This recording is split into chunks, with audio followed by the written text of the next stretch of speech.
Discovered by Malystryx, the Totem of Skulls would unlock incredible power for the Overlords.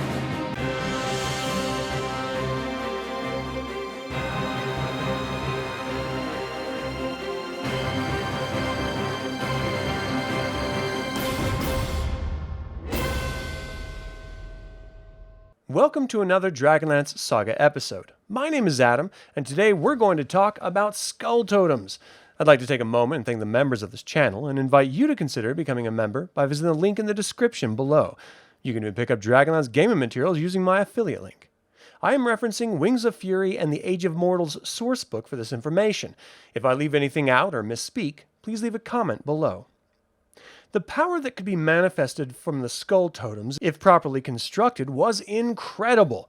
So much so that Takhisis herself longed for Malystryx's in order to manifest herself on Krynn. This makes them at least as potent as a portal to the abyss, but we see they are so much more than even that.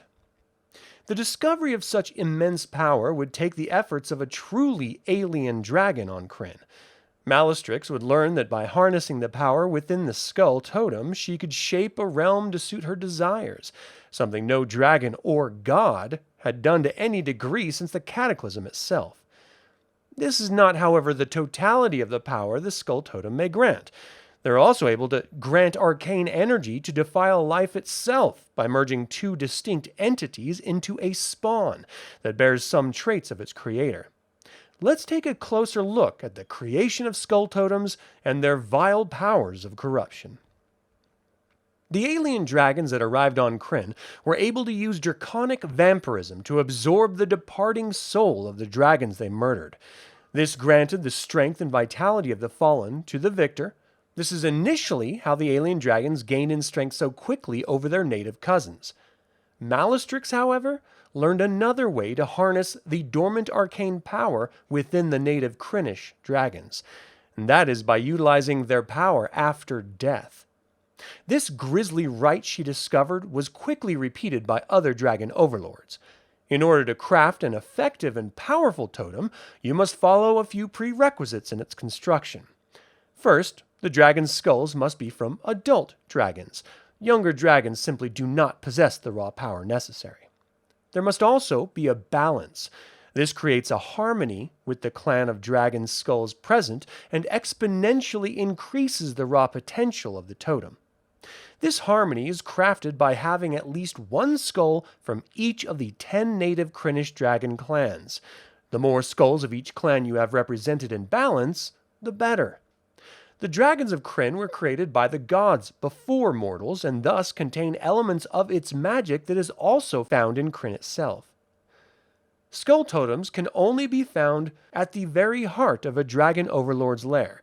They are the true source of the dragon's power and are created through years of killing other dragons. There must be at least 3 or 4 dozen skulls numbered. Malys's was known to contain over 100 lesser dragon skulls. Once the draconic vampirism of capturing the dragon's soul is complete, the dead dragon's corpse withers into a husk, leaving the brain intact. This is essential, as it's discovered that without the brain, the dormant arcane magic is lost. Once the body is withered completely, the worm's skull may then be removed by peeling its leathery scales back from the bone. The arrangement of the cairn of skulls is equally important, as the totem must be taller than it is wide, stretching into the sky. This process of killing the dragon, waiting for the husk to wither, removal of the skull, and arrangement on the totem takes years. You know it's complete, for when you complete the rite of activation, the totem springs to life. The white bone of the skulls adds texture to this tower, with nostrils flaring and energy manifesting into the eye sockets of the dead dragons. The light is reflective of the clan of the dragon it belonged to. The light flickers and wavers when not in use, but when the dragon overlord calls upon the totem's power, the light flares and the skull totem projects multicolored hues in all directions. The effects a Skull Totem allows the Dragon Overlord to manifest are equal to the amount of skulls and the harmony of the clans represented. Shaping a realm is possibly the first power discovered from the Skull Totems. A Dragon Overlord may call upon the arcane power to completely terraform an environment to its preferred manifestation. We see the different types of Dragon Overlords based on their inherent clan, extending their influence to alter the natural topography and climate of the land. This is not permanent and only lasts as long as the Overlord is within the realm. If a Dragon Overlord is absent for a number of weeks, their influence slowly begins to subside, and the natural planetary climate and topography begins to return. This process of changing an environment is unfortunately not equal to its returning in the Overlord's absence. The process may take years to return to its natural state, while only months for the most dramatic changes to have been manifested.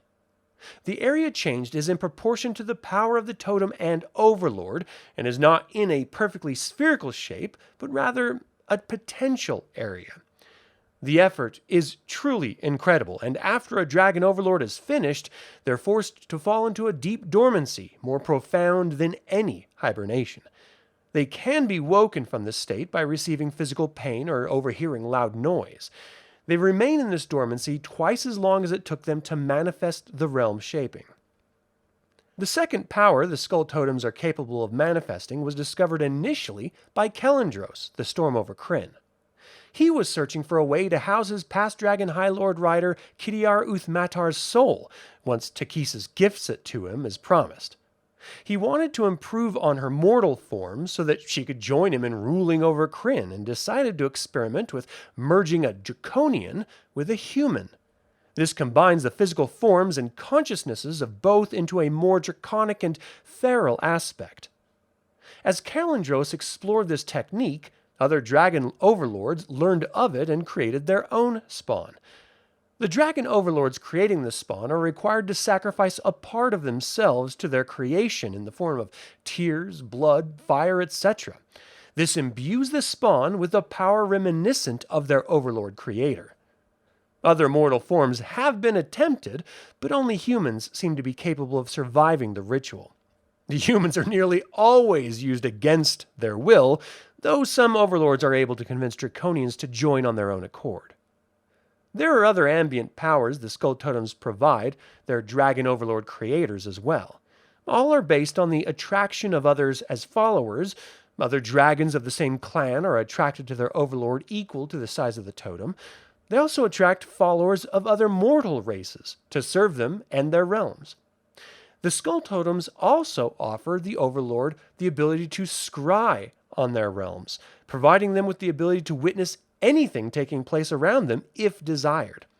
This realm sense is invaluable for the often paranoid Overlords. As they had to be forces of death and duplicity in gaining their power, they fear their usurpation by rivals and upstarts. In all, the Skull Totems were near godlike in the power they granted their creators, but all this power was originally bestowed to the dragons on creation by the gods, so it makes sense that the arcane magic would be exploited in the gods' absence. But that is all the time I have to talk about Skull Totems. I hope you enjoyed the information. What do you think about Skull Totems' powers? Was it too much for the already powerful Dragon Overlords? Would they have been able to cement their authority over the mortals of Krynn without them? Leave a comment below.